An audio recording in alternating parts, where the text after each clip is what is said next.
महाजन साहेब, आपण करार एवढे केलेले दाखवताना दावतचे एवढे करार सगळे मंत्री महोदय जायला लागल्यावर कसं घाबरलेत मला वाटतं का? मंत्रीच नाही ना, मग कशी चर्चा करणार आम्ही? कॅबिनेट मंत्री नाही ना. ताई तुम्ही तरी बसा. ते तुम्ही उठणार म्हणून ते कळल्यामुळे पहिले पळून गेले. ऐकू नका जास्त. अरे ते डोकावून बघतात तिथून. सभापती महोदय, दावतचा करार झाला. ज्यावेळेला एखादा उद्योगधंदा येतो, आपल्याकडे उद्योग काय येतो? आपल्याकडे मॅन पॉवर मिळते. आपल्याकडे उद्योगधंदा काय येतो? आपल्याकडे जमिनी मिळत आहेत. पण सभापती महोदय, पाण्याचा रेट, विजेचा रेट इतर राज्यापेक्षा आपल्याकडं फार आहे. आणि म्हणून हे प्रसाद लाडने मुद्दाम लक्षात ठेवावं, कारण उद्योगधंदा आला तर ते काम तुम्हाला मिळणार आहे.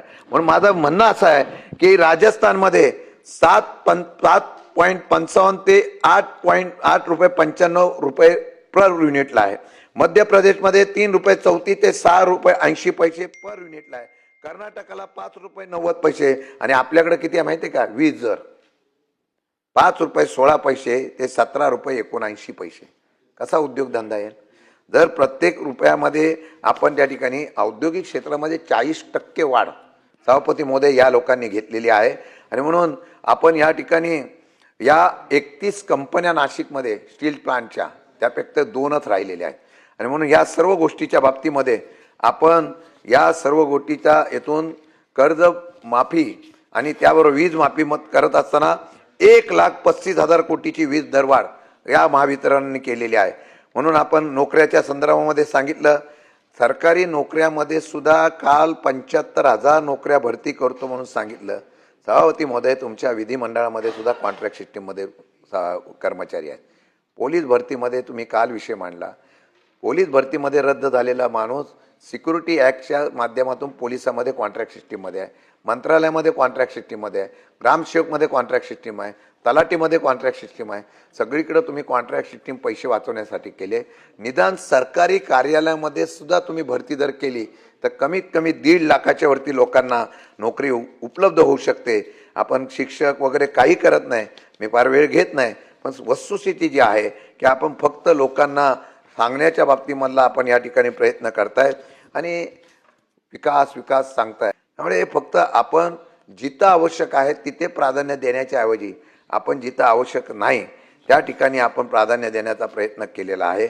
आणि मंत्रालयामध्ये महाराष्ट्रामध्ये भ्रष्टाचार प्रगती या विषयावर चर्चा न केलेली बरं. प्रचंड प्रमाणामध्ये भ्रष्टाचार आणि जो भ्रष्टाचार होत असताना मी अनेक उदाहरणं देईल. आपल्याकडे पैसे नाही ताई. सुशिक्षित बेरोजगार मोठमोठे कॉन्ट्रॅक्टर 75,000 कोटी रुपये तुम्ही कर्ज काढलेल्या त्या इंजिनियर कॉन्ट्रॅक्टरला देणं बाकी आहे. 75,000 कोटी नुसत्या बांधकाम कॉन्ट्रॅक्टरचे. आणि तुम्ही हॅममधून कामं, ह्याच्यामध्ये कामं, त्याच्यामध्ये पाणी पुरवठ्यामध्ये केंद्राने योजना दिल्या त्याच्यापेक्षा 10 पटीने तुम्ही योजना जास्त दिल्या. केंद्र सरकार म्हणतं आम्ही एवढ्या तुम्हाला मंजूर करणार नाही, राज्याचे पैसे थकीत आहे. आणि तुम्ही पराक्रम काय केला आहे? पूर्वी कुठल्याही प्रकारचं टेंडर काढायचं झालं तर 10% किमान तिथं तरतूद असेल तरच टेंडर निघत होतं. तुम्ही तो पण निकष बदलला आणि तरतूद नाममात्र झाली तरी टेंडर प्रक्रिया होऊ शकते.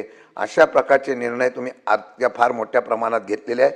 त्यामुळे हा सरकारचा प्रगतीचा आराखडा हा नुसता बुरका आहे.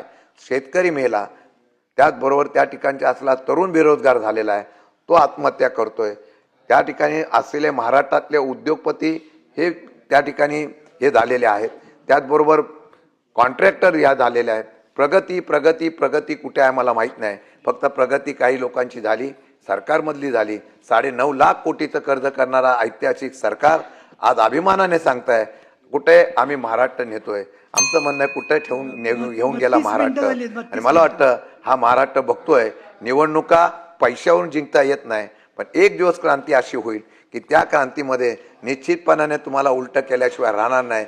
उठाव होईल, उठाव होणार. अनेक राष्ट्रामध्ये उठाव झालेला आहे आणि ती दिवस जास्त लांब नाही. 2029ला प्रवीण भाऊ, 2029ला मी तुम्हाला सांगतो की हा महाराष्ट्र इतिहास घडवून दाखवेल आणि तो इतिहास घडवण्याची वेळ तुमच्या या कामामुळे येईल. म्हणून प्रगतीचा आराखडा केलेला 260चा तुमचा प्रस्ताव आज आम्ही त्याचा बुरका फाडलाय, याचाच आनंद आहे. धन्यवाद.